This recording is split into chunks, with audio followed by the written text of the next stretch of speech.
My name is Michael Patterson. I'm 72 years old. Few years back, I needed my wife to help me put on my socks because it was physically impossible for me. I took 11 different medications every morning. I had a pill organizer with the days of the week on it, like I'm in a nursing home. My best friend's name is Robert Chen. He's 73 years old, 1 year older than me. Last month, he hiked 8 miles with his grandson without even breaking a sweat.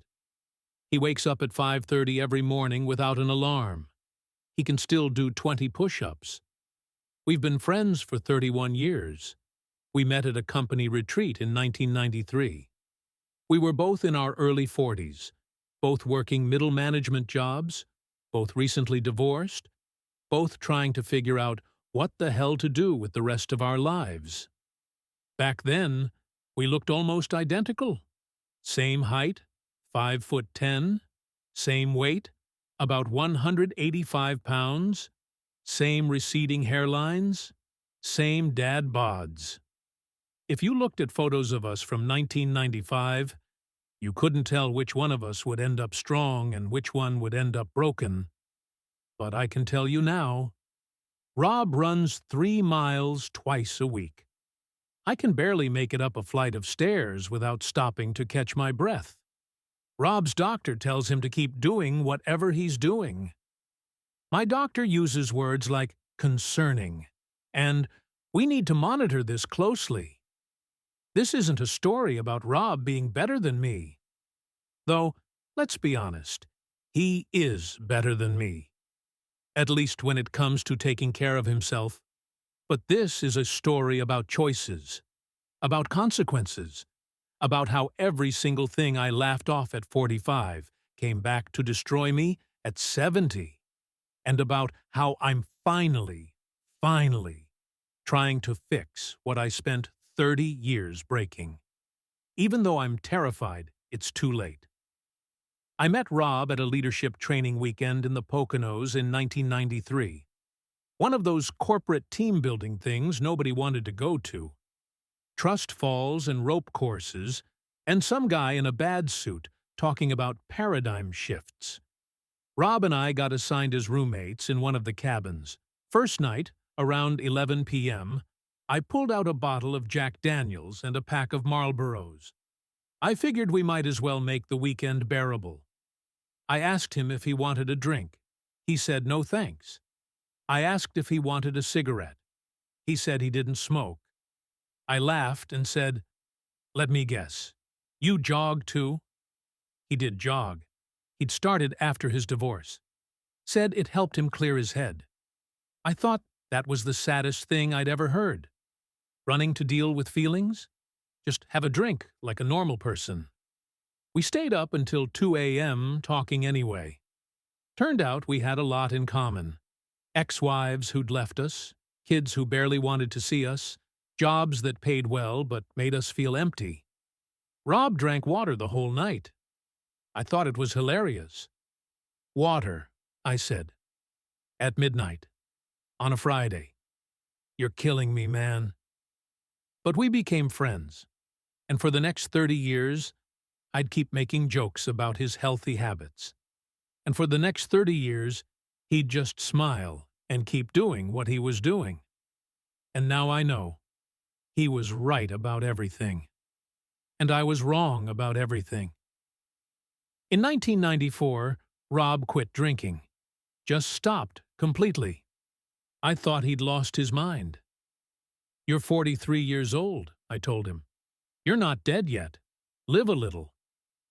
He said he felt better without alcohol, that it made him sluggish and foggy. I said, "That's called being human. Have another beer and you'll feel better." He didn't listen. He never drank again.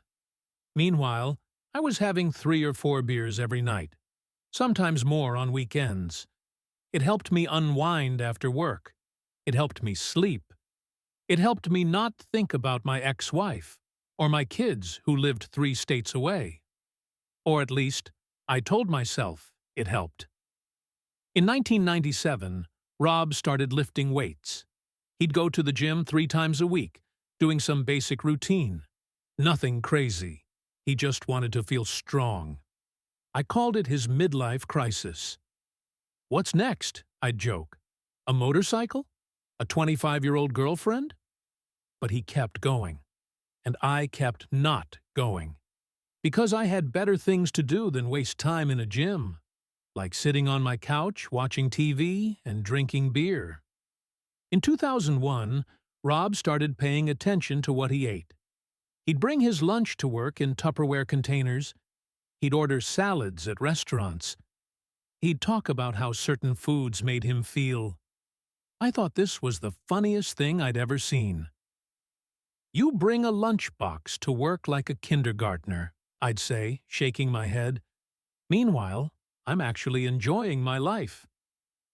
My life, at that point, consisted of fast food 4 or 5 times a week, beer every night, cigarettes when I was stressed, which was constantly, staying up until 1 a.m. watching whatever was on TV, sleeping 5 hours, and drinking coffee all day to function. I'd gained about 40 pounds since Rob and I met. I blamed it on getting older. Metabolism slows down, I'd tell him. It's just what happens when you hit your 40s. Rob had actually gotten leaner. He weighed the same as he did when we met, but he'd lost fat and gained muscle. He looked good. I'd pat my belly and say, "This is what enjoying life looks like. You should try it sometime." God, I was such an idiot. I turned 55 in 2007. That's when my body started sending me messages that I chose to ignore. I went to the doctor for a routine physical, came back with prescriptions for high blood pressure and high cholesterol. The doctor said, "You need to exercise more, cut back on red meat, salt, processed foods, maybe lose some weight." I told Rob about it over lunch at a burger place. I was eating a bacon cheeseburger while I explained that my doctor wanted me to eat healthier. "Are you going to do it?" Rob asked. "Exercise? Change your diet?"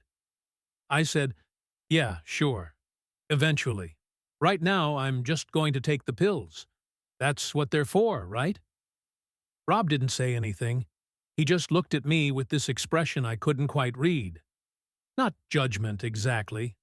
More like concern. Or maybe sadness. But I didn't want to hear it. So I changed the subject. The pills became my solution to everything. Blood pressure medication. Cholesterol medication. A few years later, medication for acid reflux. Because I was eating fried food and going to bed with a full stomach every night. I told myself the pills meant I could keep living the way I wanted. That modern medicine had solved the problem. I was lying to myself, but I didn't know it yet. In 2010, my doctor told me I was pre-diabetic. My blood sugar was creeping up. My A1C was in the danger zone. "This is serious, Michael," he said. "You need to lose weight. You need to exercise. If you don't make changes now, you'll be diabetic within a few years." I told Rob about it over lunch. I was eating a bacon cheeseburger and fries while I told him I was pre-diabetic. I could see him trying not to say anything, trying not to lecture me. Finally, I said, "I know what you're thinking." He said, "What am I thinking?" I said, "That I should be eating a salad, that I should be doing what you do. But Rob, I'm not you. I can't eat rabbit food and run on a treadmill like some health nut." "That's not who I am," he said quietly. "It's not about who you are. It's about what you want your life to look like at 70. I laughed. Actually laughed. 70? That's 20 years away. I'll worry about it then. God, I was so stupid. So arrogant. So convinced that consequences were something that happened to other people. I turned 60 in 2013. Rob threw me a party. All our friends came.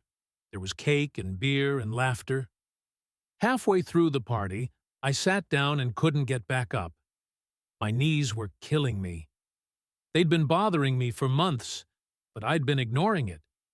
My wife, I'd remarried in 2005, had to help me stand up, in front of everyone. I was 60 years old, and I needed help standing up from a chair. Later that night, alone in the bathroom, I looked at myself in the mirror. I was carrying at least 60 extra pounds.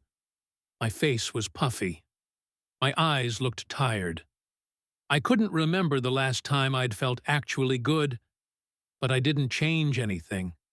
I just went to bed and pretended everything was fine. In 2015, my doctor called me into his office. He had my test results. "Michael," he said, "you have type 2 diabetes. Not pre-diabetic anymore, full diabetes."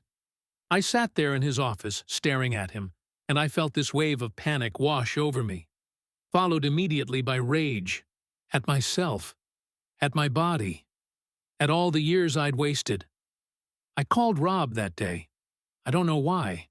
Maybe because he was the only person I knew who'd been trying to warn me for 20 years. "It's official," I said. "I'm diabetic." He asked how I felt. I said, "Scared and pissed off, mostly at myself." He said gently, "It's not too late to make changes, Mike." I wanted to believe him. I really did. I tried, for a little while. I bought a gym membership. I went twice. The second time, I looked around at all these fit people running on treadmills and lifting weights, and I felt like a fraud. Like I didn't belong there. I never went back. I tried cutting out soda. Made it a month before I was back to drinking Coke every day. "It's too hard," I told Rob over lunch one day. "I'm 62 years old. I can't just change my entire life now." He looked at me, really looked at me, and said, "Mike, you're 62, not 90. You have time." But I didn't believe him. I believed I was too far gone, too broken, too old. So I gave up. I turned 65 in 2019. I retired from my job, thinking retirement would be this amazing chapter of freedom and relaxation. Instead, it became a prison. I couldn't travel the way I wanted to because long flights made my back hurt so badly I couldn't walk afterward. I couldn't play with my grandkids because my knees couldn't handle it. Just watching them run around made me exhausted. I spent most of my days sitting in my recliner, watching TV, taking my pills.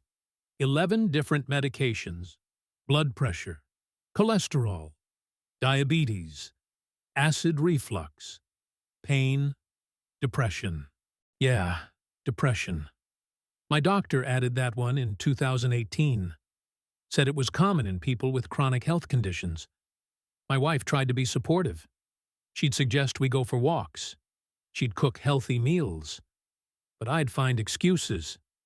Too tired. Too sore. Maybe tomorrow. She stopped suggesting things after a while. One night, I caught her looking at me with this expression I'll never forget. It wasn't anger. It was sadness. Like she was mourning the man she'd married. And I realized I was mourning him too. Meanwhile, Rob turned 70 and looked like he could run a marathon. His retirement looked like hiking trips and playing with his grandkids and traveling with his wife. Everything I wanted. Everything I'd lost. In 2021, I turned 69. Rob turned 70. We met for lunch at our usual diner. I moved slowly, getting out of my car. I had a cane now, not because of an injury, just because walking had become hard. We sat down and ordered. Rob got grilled chicken and vegetables. I got a Reuben sandwich and fries. He looked at my plate, didn't say anything. He'd stopped commenting on my food choices years ago. I think he'd given up. We ate in silence for a while, and then something broke inside me. I put down my sandwich and looked at him. "Rob," I said, "can I ask you something?" "Of course," he said. I took a breath. This was humiliating, but I needed to know. "Do you still, with your wife, does everything still work?" He looked surprised. "Yeah, Mike, everything works. I nodded. I felt tears in my eyes and I hated myself for it. Mine doesn't, I said. Not for a few years now. Doctor says it's the diabetes and the blood pressure medication and the weight and probably the stress. I looked down at my plate. My wife doesn't say anything about it, I continued, but I can see it in her eyes. We used to have that connection, you know, that intimacy, and now it's just gone, and I feel like half a man. Rob didn't say anything. He just listened, and somehow that made it easier to keep talking. And it's not just that, I said. It's everything. I can't walk without pain. I can't sleep through the night because I have to pee 6 times from the diabetes medication. I can't remember things the way I used to. I feel like I'm falling apart, and I'm not even 70 yet. And then I look at you, I said. 1 year older than me, and you look like you could run a marathon. You look 55, not 70, and I know exactly why. Mike, he started. No, I said. Let me finish. I know why. Because you did the work. For 30 years, you did the work. You ate right. You exercised. You slept. You took care of yourself. My voice cracked. And I laughed at you. For 30 years, I mocked you. I called you boring. I said you weren't living. But I was wrong. You were living. I was dying. I just didn't know it yet. I wiped my eyes with my napkin. I'm so tired, Rob. I'm so tired of feeling like this. And I'm so angry at myself for wasting all those years, for ignoring every warning sign, for choosing burgers and beer over feeling good, for choosing temporary pleasure over long-term health. I looked at him. Is it too late? Have I done too much damage? Rob reached across the table and put his hand on my arm. Mike, he said, you're not done. You're 69 years old. You're not dead. You can still make changes. But I've destroyed my body, I said. I have diabetes, high blood pressure, bad knees. I'm on 11 medications. Is it even worth trying at this point? Yes, he said firmly. It's worth it. Because every day you take care of yourself is a day you feel better than the day before. It doesn't erase the past, but it changes the future. He paused. Mike, you can't get back the 30 years you lost, but you don't have to lose the next 10. That hit me like a punch to the chest. I'd spent 30 years slowly killing myself, but I still had time left. Not a lot, but some. The question was, what was I going to do with it? A few days after that conversation, I called Rob. I want to try, I said. I don't know if it'll make a difference, but I want to try. He said, okay, but we're going to start really small. I don't want you to try to become me overnight. That's not realistic, and you'll just get discouraged. Okay, I said. What do I do? Walk for 10 minutes, he said. Every day. That's it. Not run, not go to the gym. Just walk around your neighborhood for 10 minutes. 10 minutes. That was it. I could do that. So I did. The first day, those 10 minutes felt like an hour. My knees hurt. My back hurt. I was out of breath. But I did it. The second day was just as hard. So was the third. But on the fourth day, something changed. It was still hard, but it was maybe 5% less hard. I kept going. After 2 weeks, Rob called and said, okay, next change. Add vegetables to 1 meal a day. Just 1 meal. Doesn't matter which one. I started having a salad with lunch. A real salad. Not just iceberg lettuce with ranch dressing. Spinach, tomatoes, cucumbers, grilled chicken. It wasn't bad. Actually, after a few days, I started looking forward to it. After a month, Rob said, cut out soda. Drink water instead. That one was hard. Really hard. I'd been drinking Coke every day for 40 years, but I did it. I switched to water. The first week, I had headaches. Caffeine withdrawal, probably. But they passed, and something weird started happening. I started feeling better. Not a lot better. Not like I was cured, but better. I had a little more energy. I was sleeping slightly better. I lost 5 pounds. After 3 months, I'd lost 15 pounds. My blood sugar came down a little. My doctor reduced one of my medications. 1 down, 10 to go. I called Rob after that appointment. I was proud. Actually proud of myself for the first time in years. 1 down, I told him. 10 more to go. He said, "You're doing great, Mike. Keep going." It's been almost 4 years since that conversation in the diner. I'm 72 now. I'm not going to lie to you and say I'm fixed. I'm not. I still have diabetes. I still have high blood pressure. I still have bad knees. But I'm better than I was. I walk every single day now, without my cane. Sometimes just 10 minutes. Sometimes 30. Depends on how I feel. I eat real food most of the time. I cook at home. I know what's in my meals. I've lost 45 pounds. I'm down to 8 medications instead of 11. My blood sugar is more stable. My doctor used the word improvement at my last appointment. I almost cried. And last month something happened that I thought was impossible. My wife and I were intimate again. For the first time in almost 4 years. It wasn't perfect. It wasn't like being 40, but it happened. And afterward, she cried. Happy tears. She said, "I missed you. I missed us."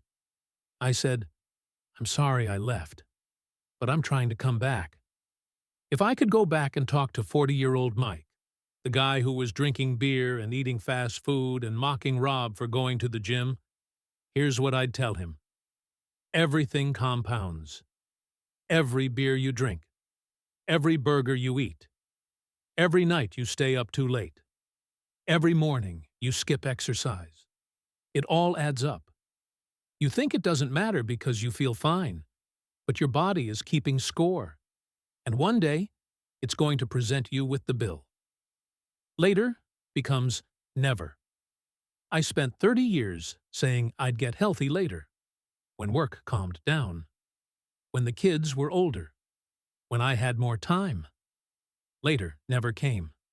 And by the time I finally tried, I'd done so much damage that recovery became 10 times harder. Your body is the only place you have to live. You can't trade it in. You can't upgrade. You get one body for your entire life. Treat it like it matters. Because it does. Discipline equals freedom. I thought Rob's disciplined lifestyle looked like a prison. No drinking, no junk food, early mornings, regular exercise. But now I understand. His discipline gave him freedom. Freedom to hike with his grandkids. Freedom to travel. Freedom to make love to his wife. Freedom to live. My lack of discipline gave me the real prison. The prison of a body that doesn't work. Of medications and doctor's appointments and limitations. It's never too late. But earlier is better. I started making changes at 69. And it's helping. But imagine if I'd started at 49. Or 59. Or even 65. I could have avoided so much damage. So much suffering. If you're reading this and you're younger than I am, start now. Not tomorrow. Now. People ask me what my routine looks like now. Here it is. Every morning Wake up at 7 a.m. Not 5:30 like Rob, but better than the 9 a.m. I used to sleep until. Take my medications. Drink a full glass of water. Walk for 20 to 30 minutes. Every day eat 3 meals with real food. Vegetables, lean protein, whole grains. Drink water instead of soda. Take an afternoon walk if my knees feel okay. Read for 30 minutes instead of watching TV all day 3 times a week. Light strength training with resistance bands, not heavy weights. My body can't handle that. Physical therapy exercises for my knees. What I don't do anymore: drink alcohol, haven't had a drop in 3 years, eat fast food, maybe once every few months if I'm traveling. Stay up past 10 p.m., make excuses. Is it easy? No. Some days I want to say screw it and eat a whole pizza. Some days I don't want to walk. But I do it anyway. Because I've seen what happens when I don't. Rob and I still meet for lunch every week. We've been doing it for 31 years, and I'm not about to stop now. But things are different now. Instead of him ordering a salad while I eat a burger, we both order salads. Instead of me sitting in the booth the whole time, I suggest we take a walk after lunch. Instead of me mocking his healthy habits, I ask him for advice. Last week, I told him something I'd been thinking about for a while. "Rob," I said, "I'm sorry." He looked confused. For what? For 30 years of being an idiot. For mocking you when you were trying to help. For not listening. For wasting so much time. He shook his head. "Mike, you don't have to apologize." "Yes, I do," I said. "You tried to help me. You showed me a better way. And I laughed at you. I called you boring. I said you weren't living." I paused. "But you were living. You were setting yourself up to have a good life at 70, 80, 90. Meanwhile, I was setting myself up to fall apart." Rob put his hand on my shoulder. "Mike," he said, "you're doing the work now. That's what matters." "But I lost 30 years, I said. "You can't change the past," he said, "but you're changing the future. That takes courage." I don't know if it's courage. Feels more like desperation. Like I'm trying to salvage whatever time I have left. But either way, I'm doing it. If you're watching this, I'm guessing you're somewhere on the spectrum between young Rob and old Mike. Maybe you're in your 30s or 40s, and you still feel invincible. You can eat whatever you want, stay up late, skip exercise, and you're fine. Or maybe you're in your 50s or 60s and you're starting to feel it. The weight that won't come off. The energy that's not there anymore. The aches and pains that don't go away. Or maybe you're like me, late 60s or 70s, dealing with the consequences of decades of neglect. Wherever you are, here's what I want you to know. Start now. Not tomorrow. Now. I wasted 30 years telling myself I'd start tomorrow, or next week, or next year. Don't be me. Your body is listening. The consequences are real. I'm 72 years old, on 8 different medications, dealing with diabetes and high blood pressure and chronic pain. I can't undo the damage I did. I can only manage it. You still have time to avoid this, but only if you start now. It's never too late, but earlier is better. I started making changes at 69, and it's helped. My blood sugar is better. I lost weight. I have more energy. Here's the thing nobody wants to hear. You're going to get old. Your hair will turn gray. Your skin will wrinkle. Your joints will need more warm-up time. That's aging. That's inevitable. But you know what's not inevitable? Being unable to walk upstairs at 65, taking 11 medications at 70, losing your ability to be intimate with your spouse, watching your grandkids play and being too tired to join them. That's not aging. That's the consequence of choices, my choices, and I'm living with them every single day. I probably have 10 to 15 years left. Maybe 20 if I'm lucky and keep doing what I'm doing. I'm not going to get back the 30 years I wasted. I'm not going to reverse my diabetes or fix my knees completely. But here's what I can do. I can make sure the next 10 years are better than the last 10. I can keep walking every day. I can keep eating real food. I can keep taking care of my wife and being present with my grandkids. I can keep showing up. And maybe, when I'm 80, I'll look back at 72-year-old Mike and be grateful that he finally woke up, that he finally stopped making excuses, that he finally started doing the work. My name is Michael Patterson. I'm 72 years old. I wasted 30 years ignoring my body, but I'm not wasting another day. Don't make my mistakes. Start now. Be like Rob.